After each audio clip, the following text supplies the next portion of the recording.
И ловството како стопанска гранка во општините Кочани, Чешиново, Блешево и Зрновци од година во година се повеќе пропаѓа. Според досегашното работење, концесионерите покажаат дека им е битен само профитот и дека се друго е во втор план.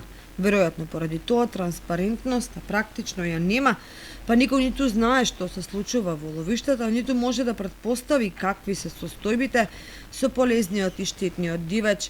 А кога тоа го нема, нема ниту стратегии за развој на оваа гранка.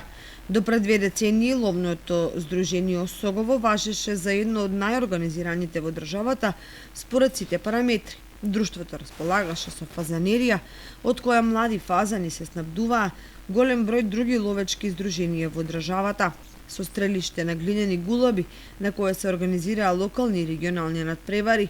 Ловниот дом беше претворен во мал музеј на дивеч кој екзистира во Соговско-Плачковичкиот регион. Мощна и добро организирана ловочуварска служба за заштита на дивечот. Здруженијето беше организатор на хајки за отстрел на штетен дивеч, но и на ловечки забави. Во сегашни услови, ловството во Кочанско е паднато на ниски гранки, бидејќи актуелните концесионери ниту се грижат за дивечот во ловиштата, ниту нешто долгорочно планираат што би придонело за негов развој.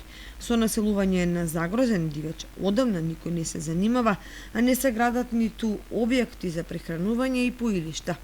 Последица на таквиот јавашлук е пореметената рамнотежа на дивечот, при што најпогодени се дивиот зајак и рибицата, кои ги има се помалку, а на одредени терени се предистребување.